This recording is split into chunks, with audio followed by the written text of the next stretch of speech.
Welcome to Live at the Yank Home Edition.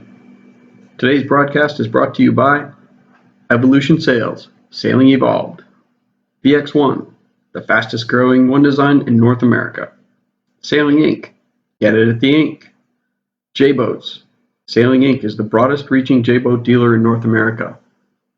Also, be sure to stop by thesailinginc.com to see today's daily deal.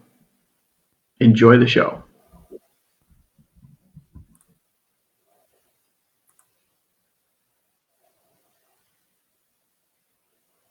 So do me a favor and nod your head if you can hear me once I go live here.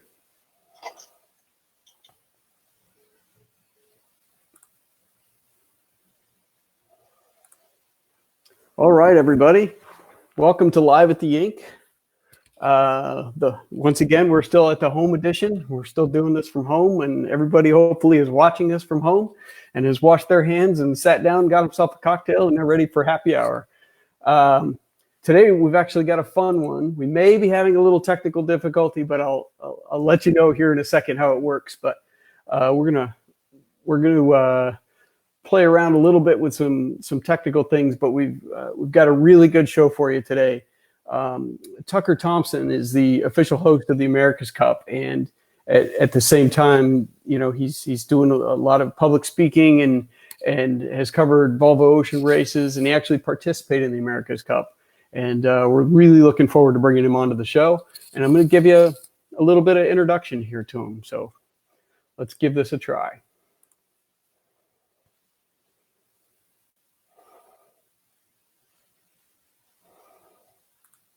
The prize, the oldest trophy in international sport, the America's Cup. This is the start of a new chapter in one of America's greatest sporting stories. This has got to be the most unbelievable race in America's Cup history. It's going to come down right here, right now, to this moment. Ladies and gentlemen, I'm Tucker Thompson, host of the America's Cup, and it is my great pleasure to welcome you to the official prize-giving ceremony of the 35th America's Cup match presented by Louis Vuitton. The Volvo Ocean Race, the ultimate ocean marathon pitting the world's best sailors across the world's toughest waters. It's day number 2 of the World Match Racing Tour Chicago Match Cup, with racing taking place right off of Chicago's Navy Pier here in the heart of America.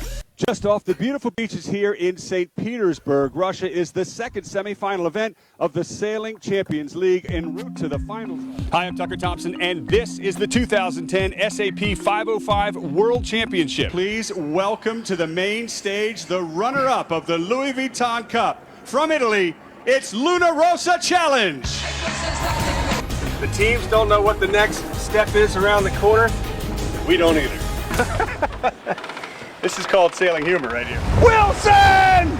Wilson, I'm sorry, Wilson! It's like being at the top of a redwood tree that's moving around in the ocean. It's like wrestling a concrete anaconda down a sewer. In fact, I think Emirates Team New Zealand is now going to have to carry a roll with toilet paper on board for the rest of this series. But in all seriousness, Nathan, you've been there. You've flipped one of these boats. What was going through your head? What was going through Dean Barker's head and the rest of the crew at that moment? Who knows if they'll ever make it through the death swamp? But one thing is for sure, the Lucky 8 will be back. So suit up and sheet in as we take you on the water with us. The America's Cup is on the line right here. And with one leg to the finish, no one knows who's going to win it. My goodness, New Zealand's hearts are in their throats. Their bow is crossing the line. And so is Alleghi. Who has won it? Who has won it? All right. So that was a fun little lead in. So here's the big question. Tucker, can you hear me now? I can hear you, Bill. Can you hear me? Uh-oh. I can hear you. You can hear me. I cannot hear you. So if anybody is still watching, do me a favor and type in the box if you can hear Tucker, because I believe let us know. I hope you can hear me. I can hear me, which is good. Hello. Check, test. Testing test, 1, test, 2. test. Can you hear me? I see the microphone. I don't hear the microphone. Hello.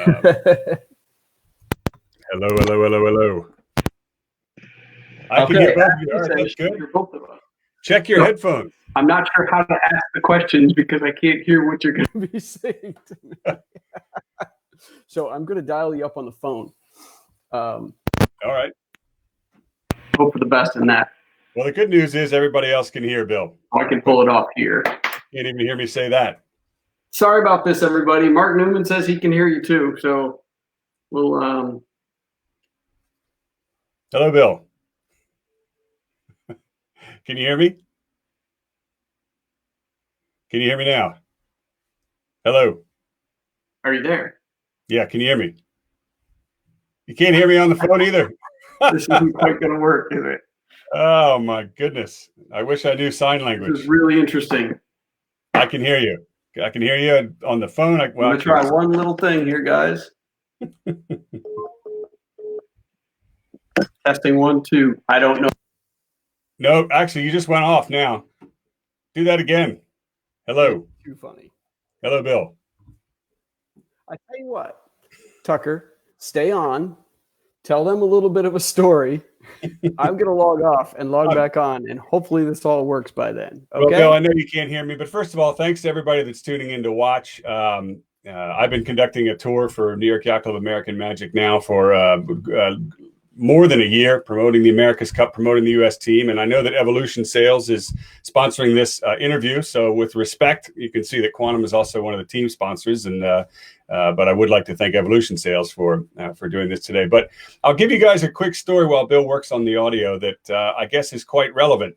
The first live TV I ever did covering the America's Cup was the 2007 Cup in Valencia, Spain. And we were under delay. We were under a postponement. There was no wind. And they kept going to the studio, and they'd come back to Andy Green and I out on the water and back and forth. This went on for a while. And then finally the producer came in my ear. Mind you, I'd never done live TV before. And the producer comes in my ear while I'm talking to Andy Green, and he says, "Vamp." Now, being a newbie to television, I had no clue what the word vamp meant. Never heard the word before.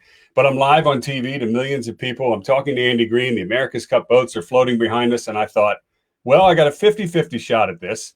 Vamp either means wrap it up really quick and send it back to the studio because they have something to show, or it means continue talking and fill time. Well, I took a look behind me. There wasn't a lick of breeze on the water. It was clear that we weren't going to film any sailing at all. So I decided, luckily, to keep talking. So I asked Andy Green, I said, Andy, you know, when we're out here, under postponement, what do the sailors do to stay focused? And Andy looked at me and he said, well, Tucker, mate, the absolute worst thing that can happen is if you fall asleep. Andy's British, in case you hadn't guessed. He said, because if you fall asleep, it's like you get out of phase with the wind and everything that's going on. It's the worst thing you can do. The funny thing is the entire audience across America did not know that Andy Green was asleep 60 seconds before we went live with that shot. Every time we do an intro, after the intro, they usually didn't come to us for a while. So Andy, he'd take a nap. So we had Andy half asleep and me guessing what vamp was. Fortunately, we both woke up. We both got it right. And the race, as they say in the show, did go on. That Cup in Valencia, Spain, the 2000 Cup, was the closest finish in America's Cup history. If you remember the 1 second finish with the Lingy and Emirates Team New Zealand. It was also the first time a penalty had ever been given in an America's Cup match. Now, interestingly, Dean Barker and Terry Hutchinson raced together for Emirates Team New Zealand back then. Now they're together again with New York Yacht Club American Magic. And in my personal opinion, if New York Yacht Club is going to win back the America's Cup, this is possibly their best opportunity to do so. They've had 3 other opportunities, 3 other challenges since the loss in 1983 to Australia. The first was in 1987, the very next Cup down in Perth, Australia with America 2. Unfortunately, that was unsuccessful.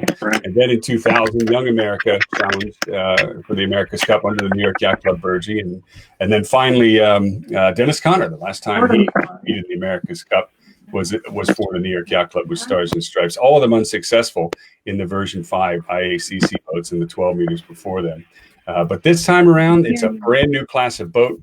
Really? And so I think the playing field is going to be more even than it ever has been before. And if New York Yacht Club's going to win this America's Cup, I think they've got the best chance this time. Bill, can you hear me? I guess you guys can hear out there. This is going to be an unusually one-sided interview. I heard some noise a minute ago. Maybe Bill needs to turn up his hearing aid. Ron, that's pretty funny. I assume you know Bill better than I do, but I don't know if it's a hearing aid issue. In fact, I now don't have him on video or audio, but I know what his first question was going to be. Basically, he wanted to ask about my background and how I got into covering the America's Cup and covering the sport of sailing. So I'll continue to vamp while we're waiting for Bill to come back. I graduated college and immediately got into match racing, actually with Andy Green as well. Coincidentally, our career paths started at the same time. I got into professional sailing, and the goal was the America's Cup and eventually the media side of our sport. And so, there's Bill. Keep going, rebooting. All right. Anyway, so luckily I graduated college, St. Mary's College in 98, and luckily got invited to join an America's Cup team in 1999 with America True, Don Riley's co-ed, first ever co-ed America's Cup challenge down in New Zealand for the 2000 Cup, the 30, gosh, I think it was the 32nd or 31st, I can't remember, 30th America's Cup. Anyway, and that was an eye-opening experience. I mean, I had raced a lot of different boats, but nothing like an America's Cup boat. I'll never forget the first time going upwind on an IACC boat in the Hauraki Gulf. And you talk about a massively overpowered boat that was incredibly exciting. It was like a pinch me kind of moment. And those boats, they basically, they were so skinny. It was this, if you took a windsurfing rig and put it on a 2x4, that's kind of like what the IACC boats were like. But anyway, as a result of sailing with Dawn Riley, and I'm a huge fan of Dawn, big fan. She's doing an amazing job with the sport, currently running Oak Cliff Professional Sailing Center that has sent a few young people to work for New York Yacht Club American Magic. Anyway, hey, guess Bill, what? Can you hear me? Yes. Excellent. I was, it's good to have you back. I actually was telling everybody the first time I did live TV ever, I was told to vamp. I had no clue what that word meant. It means to continue filling time until you came back. So I was just sort of getting started with the story of how I got involved in covering the sport of sailing. After finishing the America's Cup in 2000 in New Zealand, I came back and started a video production company with my former business partner, Bruce Nairn. It was called T2P TV, and we were covering the sport of sailing and broadcasting shows online way before YouTube was ever invented. Sadly, no one offered to buy us for $1.6 billion, or I probably wouldn't be sitting here. Actually, I would be sitting here right now. I just have different clothes on, a lot more expensive. But that was, 20 years ago now. And since then, we've gone all over the world covering the sport of sailing. It's obviously my passion. I love sailing. I love promoting the sport. I love sharing it with sailors and non-sailors alike. And hence the reason I'm here on your show, Bill. So thanks for having me.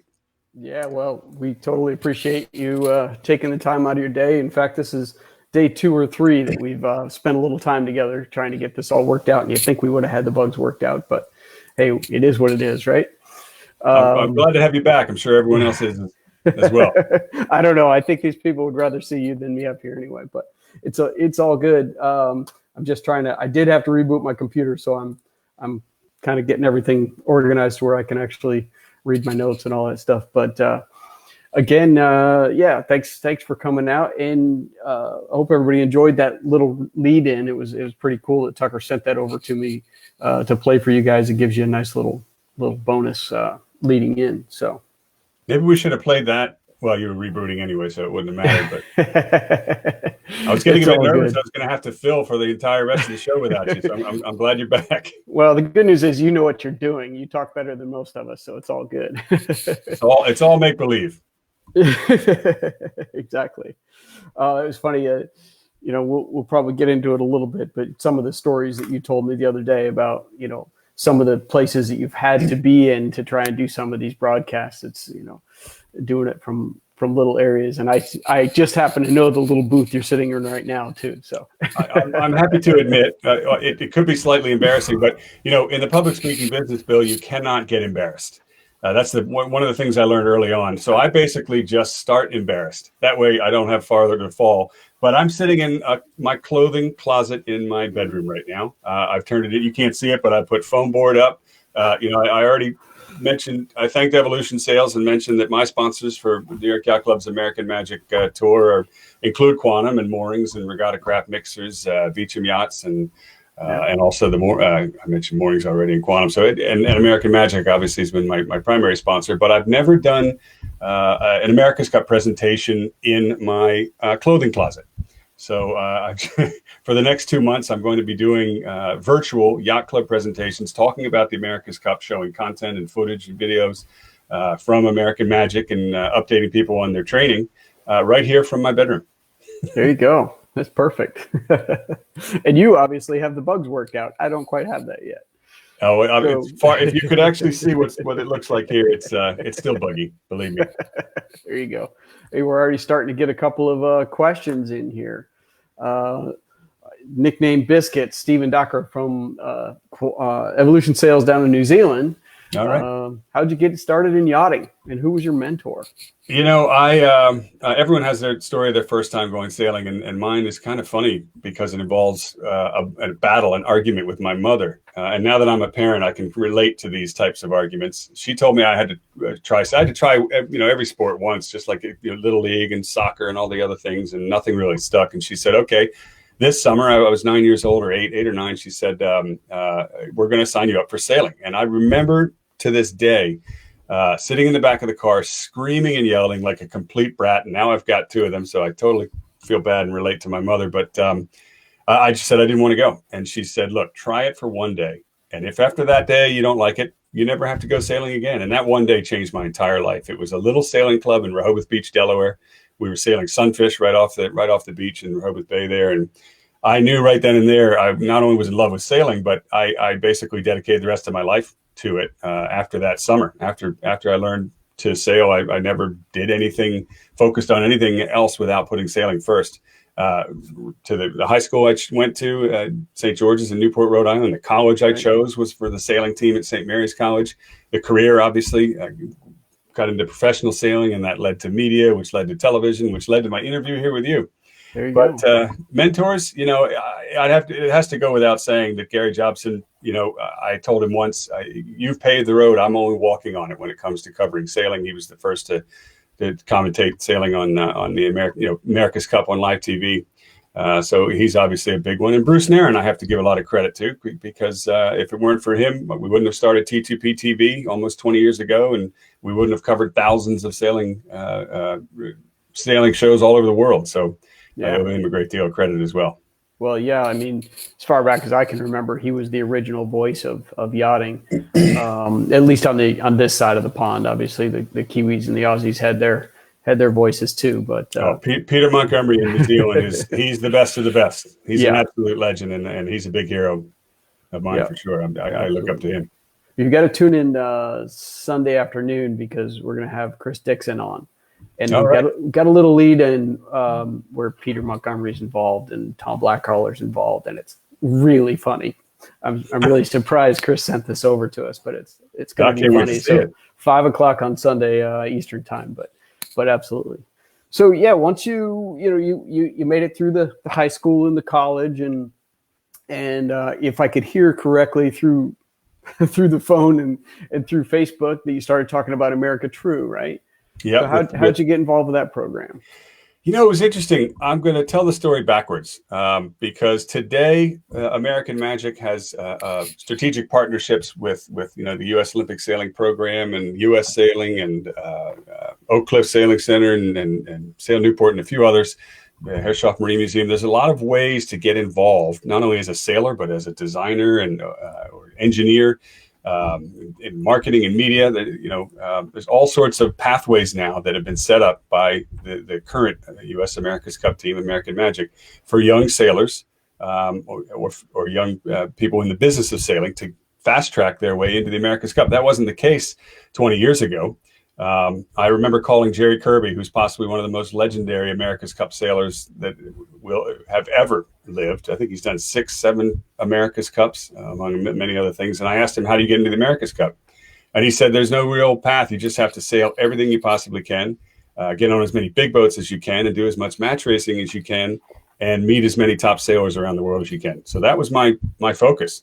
The problem is I didn't know if I was good enough. I was a college sailor at the time, senior at St. Mary's, and I had already been asked by Andy Green, my good friend, to do the international match racing circuit, which was kind of interesting because as a college kid, I was doing dinghies during the week and then flying to England or Bermuda to do the match racing with him, and got to sail against people like Don Riley. But after college, I didn't know if I had what it took to be on a cup team. There was no real sort of pathway or benchmark until John Cutler, who was our helmsman, called me out of the blue, November 90, 98, November of 98. And he said, Tucker, how come you haven't called me? And I said, and I said, well, honestly, I was waiting for you to call me. It's a bit of a metaphor, but I didn't know if I had what it took. But clearly, Dawn and her program saw something in hiring me, and I thank her. I'm grateful for it 20 years later, because that really got my career launched, not only in professional sailing, but it gave me the credibility to be able to talk about sailing in other areas and on television, because I've been there and done that, so to speak. Absolutely. I mean, there's no better head start at that point. Jump right in. It was great. It was a great experience. Yeah. And I should say, New Zealand, living there for a year, is a fantastic country. If you're a fan of sailing and you have an opportunity to go to New Zealand next year to see the America's Cup, you owe it to yourself. It's one of those bucket list things that if you can do it, you should do it. And my other advice is, if you do come to New Zealand, and this is not a commercial for New Zealand, but if you do come to the America's Cup, don't just come for the Cup. Spend 2 weeks, so you can spend a week in Auckland watching all the races, and then make sure you go check out the South Island and the North Island and everything New Zealand has to offer, because in addition to the Cup, it's going to be a great experience. Yeah, luckily I've got to go over in January.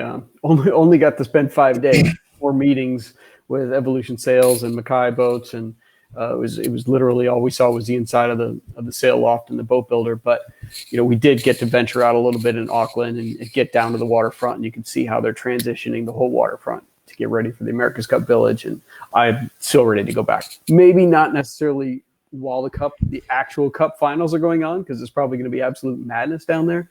But maybe during the prelims, it'd be a great time to get down there for sure. The cool part is, sailing in New Zealand is like NFL football in America. I mean, it's the biggest sport in the entire country, and you can feel it during the Cup. That's for sure. There will be millions of people watching. Absolutely. So I guess a little transition after, from when you finished up with America True, and obviously you kept sailing a little bit, but I remember being down in Key West, and I was sailing in Melges 32 with Jeff Eklund, and we're out there on the practice day, and we're like, why the heck is this yellow boat following us around? Who is this guy in this yellow boat that was chasing us around? And it turns out it was T2P, right? I think I remember that day. So that was a quick, pretty quick transition into there. But you knew Jeff pretty well from the Cup days, and then obviously you were out there. I don't know if you were covering us directly or if it's just because we were out there in the cool new boat at the time. I don't know. But probably a little bit of both. Yeah. So Key West was a great event. I'm sorry it's no longer, but maybe someday they'll bring it back. God, I hope so. Every time I talk to the owner of Sailing Inc., Rob Rollman, I'm like, when are we bringing Key West back? And he's like, we're going to do it. So let's see. It's up to you, Rob. It could happen. So then you transitioned more into obviously still covering sailing, but then you went from being on board to actually covering the America's Cup as well, correct? Yeah. Was that the jump? Yeah, I've covered 3. I guess this is my 4th America's Cup. 5th, actually. One as a sailor, and this is the 4th one covering it. And that picture you're looking at now is from the 2013 America's Cup in San Francisco. That was incredible. The comeback, mathematically, they're calling it the biggest comeback in the history of sports. Emirates Team New Zealand was up 8-1 and a first to win 9 matches over Oracle Team USA, and all they had to do was win one more. And Oracle Team USA, as you know, came back and won 8 races in a row. And what an exciting time it was to be part of that, and see that, and Bermuda was too. Bermuda was a great venue, and I'm being completely selfish because I had a little apartment right on the beach overlooking the turquoise water, and I traveled back and forth to the Cup Village on a boat each day, and life was amazing. In fact, the Kiwis messed up my whole long-term plan. I figured this was going to just keep going in Bermuda, and the rum punches would keep flowing, or then the dark and stormies, of course. Right. But to all credit to the Kiwis, it was a very incredible win and a well-deserved win for them, and they'll put on a great show in New Zealand, as they always do. Yeah. It looks like they're definitely putting the stage together for a good time over there. So. And then in addition to obviously covering the television stuff, you try and do some, you travel to different clubs and associations, and you do a lot of public speaking, right? Yeah, outside of covering the events, I've got a lot of footage, obviously, and content, and I've put together shows traveling to yacht clubs. I've been doing it now for over a decade, but it has taken a much more. It's evolved quite a bit since the 35th America's Cup in Bermuda. I did 103 presentations leading up to that event, promoting Bermuda and Bermuda tourism, and now I'm working with New York Yacht Club American Magic. This is a shot where we did at the National Naval Aviation Museum down in Pensacola, where the team is based. And that particular day, the Blue Angels flew over the America's Cup boat. It's a great photo, and it's the metaphor was not missed by anybody. With the best pilots in the world learning, practicing their flying techniques for the show, and the best sailors in the world practicing their flying on on the cup boat down in Pensacola. But I've been doing these yacht club presentations for over a year now for American Magic. I've probably done 50 or 60 of them, and I had another couple dozen scheduled this year. Unfortunately, as we all know, due to coronavirus, everything is on hold. The good news is for the clubs that I had scheduled in April and May, a lot of them, most all of them, are willing to postpone until the fall. I got to hope that by fall we'll be back. The country will be somewhat back in business, and people are going to want to come back out and enjoy, maybe with social distancing and stuff, but enjoy social opportunities again. And traveling to yacht clubs promoting the best event in our sport is certainly a dream job, and I can't wait to get back to it. In the meantime, I'm going to be doing these online presentations, and it's going to be the same presentation I do at yacht clubs, minus the cocktail party, unfortunately. Although I did bring Regatta Craft Mixers as one of my sponsors, so it's almost 5 o'clock. I recommend using their mixers to make some of the best drinks in the world. And I'm not going to show you what else I've got here, but hey, we're in sailors and cocktail parties tend to go hand in hand. But when I go to these yacht clubs, it's a lot of fun. I tell people who don't know what I do that I'm actually in the cocktail party business, because I go and do a show for an hour, and then there's ultimately a cocktail party at every club. And the clubs are beautiful. The people are great. I travel to some amazing places, and I love doing it. And I can't wait to get back on the road and keep doing it again. But like I said, in the meantime, for the next few months, I'll be doing it right here in my clothing closet in my bedroom. And but the content's the same. The show's the same. Every now and then I have special guests like Terry Hutchinson, to bring us up to speed on what the team is doing. And I can tell you, if you are from a yacht club that would like to have me virtually present to your members, you can email me at tucker@tuckerthompson.com. Pretty easy, and I'd be happy to add you to the list. I'd be honored to come to your club virtually. There you go. There you go. I'll just have to make the cocktails in my coat closet. That's all. So we've had a couple of quick questions. I know we're going to talk about the COVID thing here towards the end. So Todd, bear with us a little bit. What's Nick got to say here? Nick, I wonder what Tucker Thompson thinks about the appeal more generalist commentators in the event of the Sail Like GP, or like Sail GP. More generalist commentators. I mean, I'd be curious what Nick is referring to as generalist. Yeah, generalist commentators for Sail GP. Jody did a good job along with Shirley Robertson last year, and those two certainly know what they're talking about when it comes to sailing. So I don't know that I'd call them generalists. They seem to do a really good job. They keep it really exciting. To let you know a little commentator's secret, the job gets a lot easier when the action is exciting, and Sail GP serves it up on a silver platter. It's a sort of a layover from the dream that Russell Coots and Larry Ellison had for the America's Cup, sailing in the old America's Cup AC50s, and they've done a good job with the series. It's exciting to watch. I was supposed to be involved in the New York event in June. Sadly, that has, like everything else, been canceled. So I'm going to be doing more from my closet here. Fortunately, I was looking forward to Sail GP. There you go. So I guess you wanted me. We're going to talk a little bit about the current America's Cup now, right? Sure. So I'm going to pop this picture up and tell us a little bit about this fine yacht. Well, I mentioned earlier in the show here that if you get a chance to see the America's Cup and you can come to New Zealand, do it. One of the biggest reasons is that these boats, I mean, the AC-75 is a beast that the entire sailing world has never seen.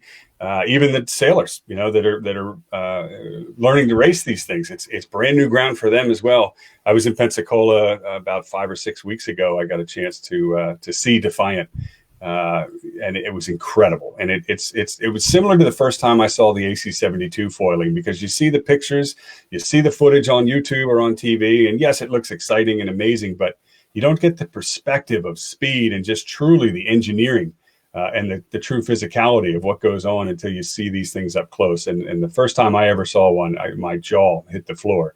And it was the same with now seeing a monohull. I mean, when the Kiwis first came out with this incredible and very unique innovation in getting a 75-foot monohull to foil, I got to admit I was skeptical and wondered how that was gonna work. But all credit to the designers on all the teams. You know, you watch these boats hit the water and get right up on the foils and hit speeds that were unheard of just a decade ago. I mean, these boats are pushing the 50-knot barrier, a 75-foot essentially maxi boat levitating above the water, doing over 60 miles an hour. Can you imagine telling the owners of the yacht America 168 years ago that these boats would be what they are now? I think they'd roll over in their grave if they knew. But that's the essence of the America's Cup, is pushing the envelope of technology, and we're seeing the very best of it. That's for sure. So this is Defiant, hull number 1 for American Magic. The second one is being built as we speak, and they're going to ship it down to New Zealand and start racing it. Yeah. Well, they're really impressive. We got to see Defiant. We were in Newport for the VX1 North American. We finished up one of the races, and they were out there kind of blasting around it. During the first 2 races, I guess they were just being towed out and kind of getting things ready, but we hadn't seen them get up to speed yet. And we had finished a race. We were just finished a race, pulled the kite down, and you hear this roar from the VX1 fleet. And we're like, what is everybody yelling about? And we look over to the south, and this thing just ripping by us, and the spray that's coming off this boat and the noise of the motorboats trying to keep up with it was so impressive. It's wild. Incredible. Yeah. This thing's certainly powerful vessels, that's for sure. So, and we probably haven't seen anything yet. Well, you just hit the nail on the head. You got to see it to believe it. It's well worth it if you get a chance. And I'll tell you, quite honestly, another reason to see it is we may not ever see this again in the history of our sport. Somebody will win the next cup, and they may change the class yet again. So, this is history in the making, and it is truly incredible to see in person. Yeah. So let's talk a little bit about the evolution of the America's Cup. Well, as I mentioned, and I'm sure all your viewers know, it's the oldest trophy in international sports. 168 years of evolution. The boats originally were wooden, like the Yacht America, and by the way, keep using the word evolution. That helps. Evolution, right? So the evolution of the boats is well. Put it this way: if you could graph the evolution, you would see for the first 150 odd years, you'd see a very slow rise in speed.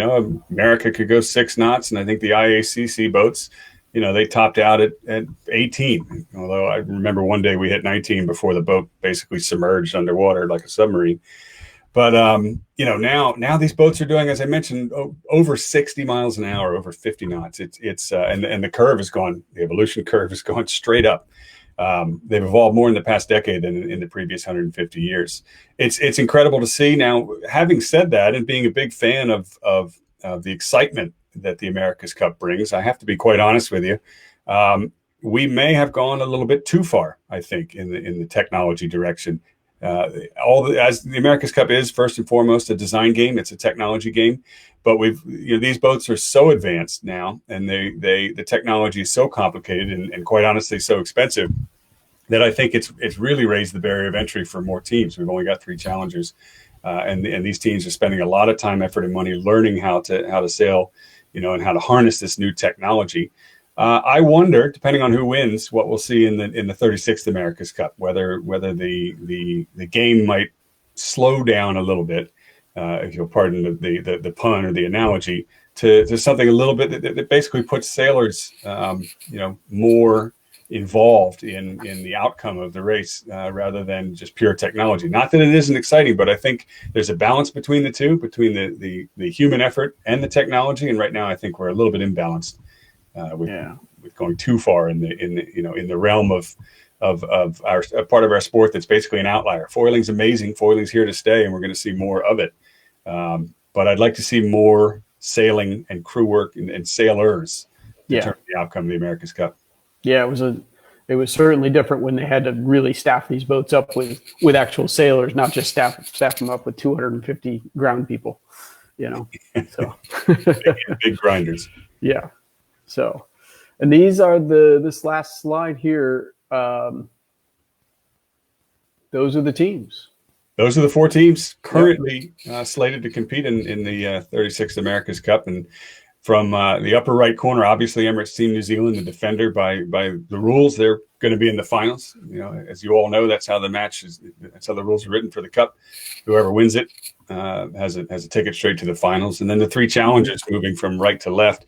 Luna Rossa Prada Pirelli, Patrizio Bertelli of Prada fame is now in his 6th America's Cup challenge, fifth official campaign, but his 6th official challenge. That means he's eclipsed Sir Thomas Lipton, who previously had challenged unsuccessfully 5 times with Shamrock. But I give Bertelli a lot of credit, and Prada, they're still in the game. Now they're the challenger of record, so they represent the other challengers. Right. And if you go back to that slide and look really close, the boat is beautiful. You have to give them a lot of credit. And, of course, it's going to look good because it's sponsored by Prada. And the sailors do, too. They got good-looking gear. I'll tell you a little side story about Prada that a lot of people don't know. I know Dawn Riley doesn't know this, so I apologize ahead of time. Let me see if she's on here. I don't see her on here, so I think you're safe. American crew had yellow. We had yellow crew gear. And like I said, it's a big fan of Dawn's. It was an honor to be part of the team, but the crew gear, we looked a little bit like construction workers. And at the end of the campaign, after we got knocked out, Prada went on and won the Challenger Series, and they threw a huge party. Well, there's a tradition in European sport where the athletes exchange their shirts, and I was new to this whole experience. So that one of the Prada guys offered me his shirt if I gave him my America True, my yellow gear, and a light bulb went off in my head. I ran back to my apartment. I got a duffel bag, and I got all my yellow America True gear, the vest and the shirts and the sweatshirt. Came back to the Prada party and exchanged it for all Prada gear. So when I came home from the America's Cup, I was completely decked out in all this brand new Prada stuff, which was kind of cool. People who didn't know sailing thought that it was, thought that I was dressed well at least. But no, anyway, I give Luna Rossa a lot of credit in their role. And if we go back to the slide, looking below the Italian boat, you see the British boat. Now, that's Ineos Team UK, led by Ben Ainsley, Ben's 2nd America's Cup campaign for Great Britain. Interestingly, this is the 22nd time the Brits have tried to win the America's Cup. And as you know, they have yet been unsuccessful. However, and I mean this respectfully to all the other teams, including the team that I represent, American Magic, but if the America's Cup were held in one design boats, I think everyone would have a hard time beating Ben Ainsley. He's the most successful Olympic sailor of all time. He has 5 consecutive medals, 4 golds and a silver. And in the last America's Cup World Series, there were 9 events in one design AC-45 catamarans, and they won, beating all the other teams, walking away with it. Wow. They got one little detail wrong in their last Cup in Bermuda. That was their design.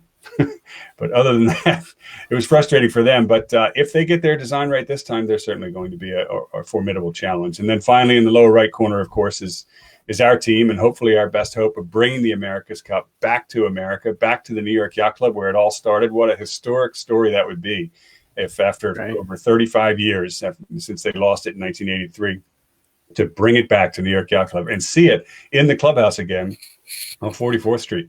It would be quite a huge moment. So would they be sailing back in Newport, do you think? I think they would defend the Cup. If they win, they would hope to defend in Newport. And of course that would bring the story of the Cup back full circle as well.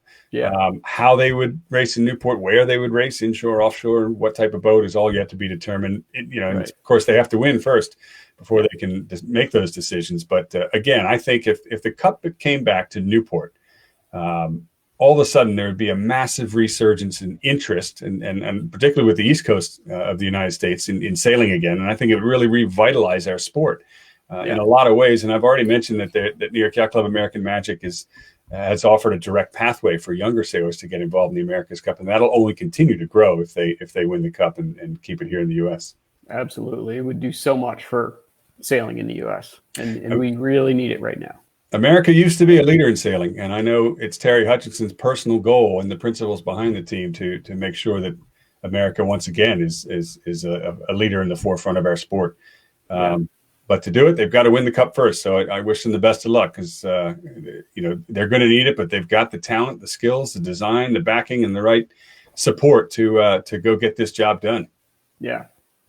Well, speaking on that same term of tradition, bringing it back to the U.S., and you kind of mentioned it a little bit, but do you think there's ever a chance it's going to go back to a displacement monohull, where it's a true tactical race? Honestly, again, where you got teams?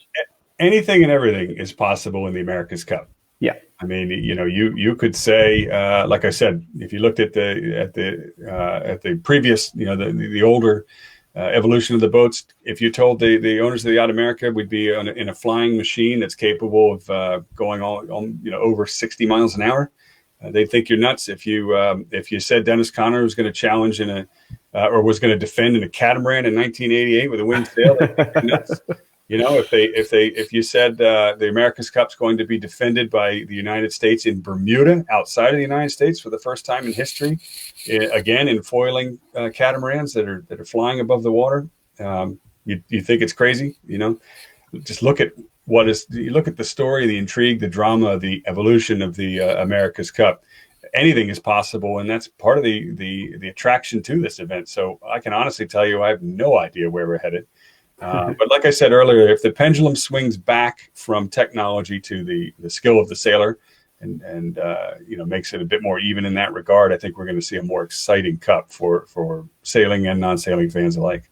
Absolutely. I was even bummed to kind of see that the Volvo boats have gone to a foiling boat. I think, it's going to be fun to watch them, and, we're still going to cheer for the Americans, and I'll watch as much footage as I can possibly do, but I still, getting up on these foiling boats is just, it's getting done a lot quicker. And I know it's different. I watched Charlie yesterday on that U.S. sailing video, and it's a totally different monster for them to try and tackle the Mocha 60. But, I don't know.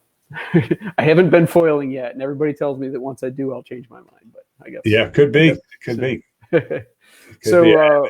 Ron Medlin, a Lightning sailor, past J24 sailor out of Wrightsville Beach, wants to know, it appears that other than Ben, the helms have been much less front and center than prior ACs. Any ideas why?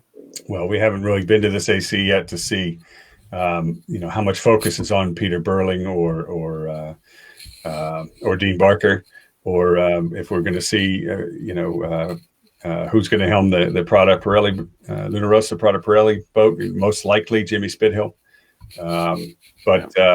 I would say in the past 2 decades, you've seen, what we used to have, in the days of Ted Turner and Dennis Conner, one very vocal leader that was also the helmsman. And that sort of shifted in the late 90s to a skipper, if you will, that is overall in charge of the boat, like Peter Burling in 1990, not Peter Burling, sorry, Peter Blake, sort of take over leading the team and letting Russell Coutts simply focus on driving. And that change trickled down through the rest of the sport. And you're seeing it in the media coverage now too, where, a good example would be Peter Burling. In the last America's Cup, Glenn Aspey was the skipper, and he did all the interviews for television.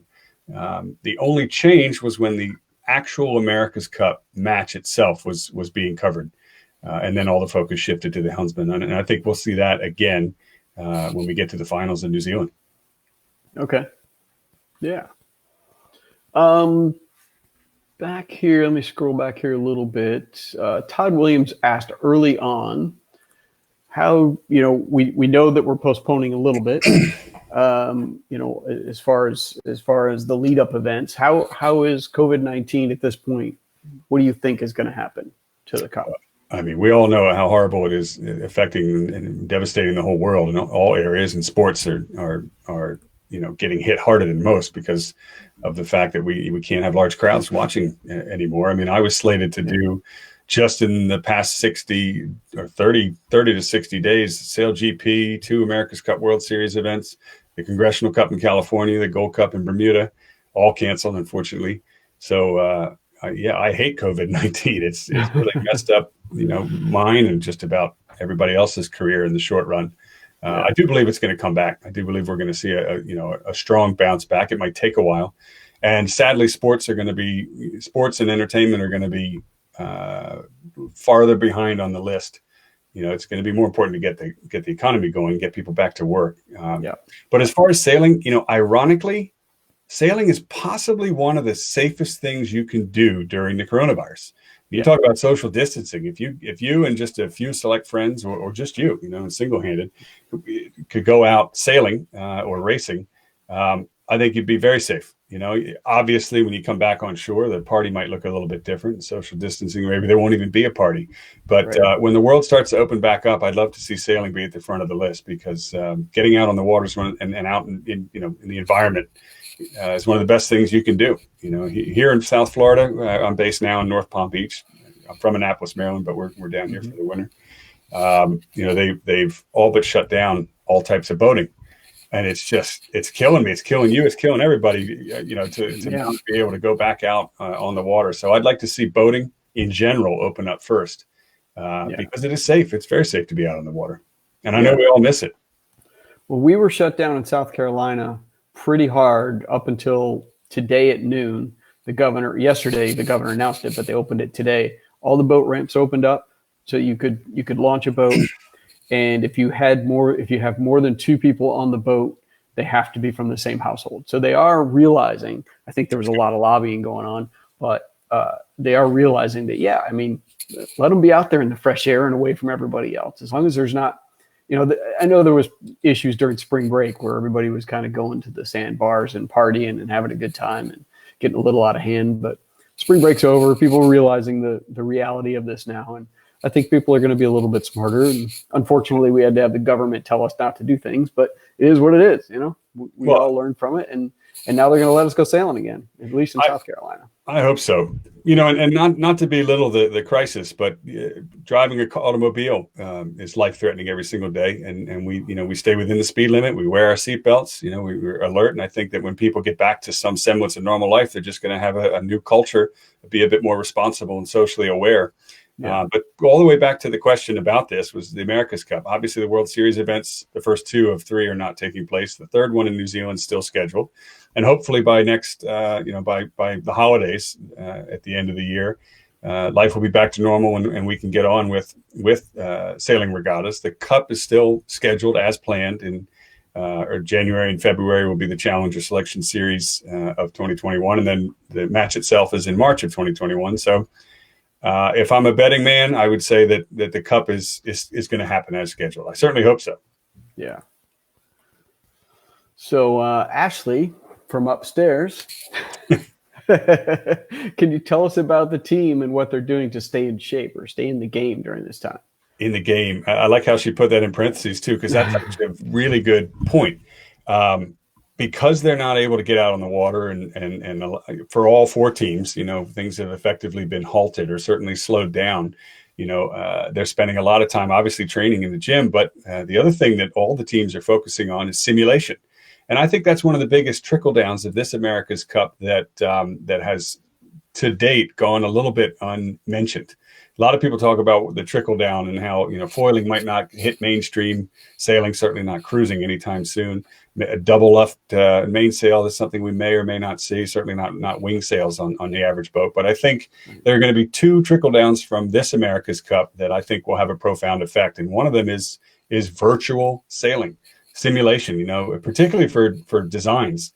The designers are using it, but also the sailors are virtually training in the simulators every single day. And the Kiwis are so heavily invested in it. It's what helped them win the last America's Cup. You can read about that, and they spend a lot of time in the simulator. All the teams are doing it now. So I think that's going to be a trickle down that we'll see into the mainstream part of our sport, particularly the design side. And the other thing is 3D printing.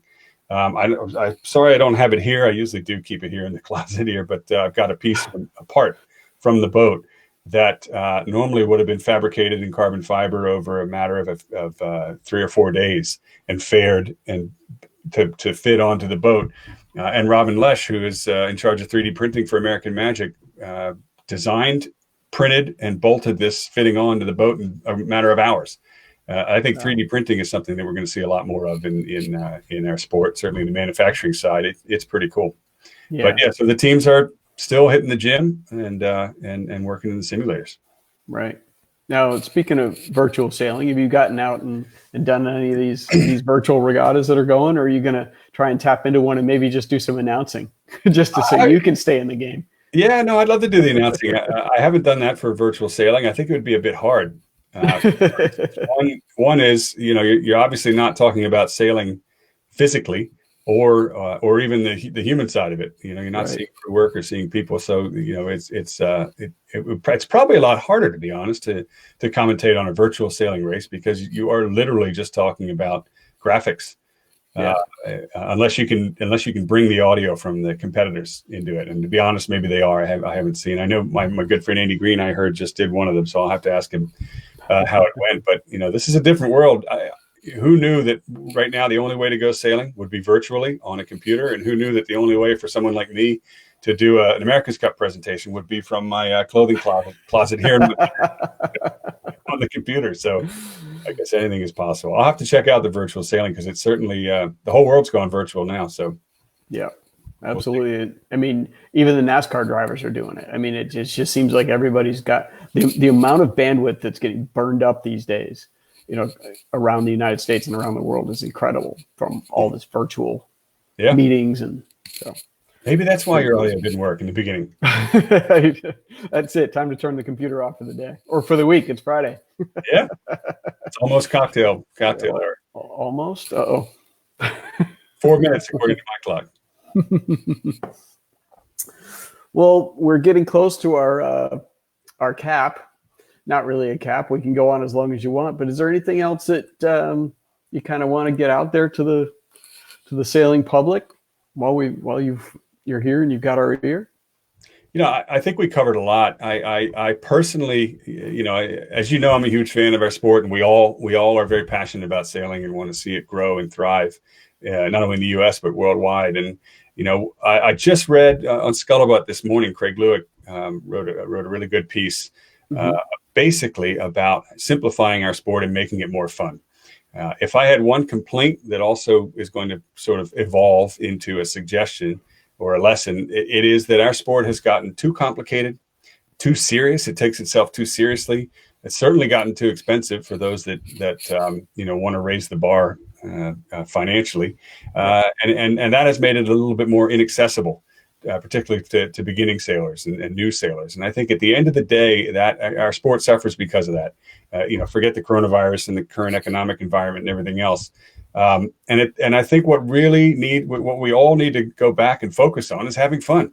Trying to not take ourselves so seriously, and certainly not make it overcomplicated. And in order to get new people involved in our sport, just make it simple, easy, and fun, because that's the reason we all got into the sport in the first place. I'm sure you did. I know I did in Rehoboth Beach when I was 9 years old. I pushed off the dock in a sunfish, and it was pure fun.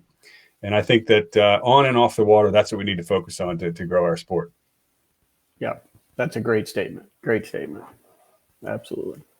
Well, Tucker, again, we appreciate you taking some time and bearing with me on the little technical difficulties we had in the beginning here, but glad it all worked out. And hopefully maybe we can get you back in here during normal times, or maybe we can do this live at some point. So you got it. I look forward to that. And Bill, thank you very much. And thanks to all the viewers watching. And I certainly hope we get a chance to do it again. All right. Sounds good. Everybody have a fun weekend. Thanks, Bill.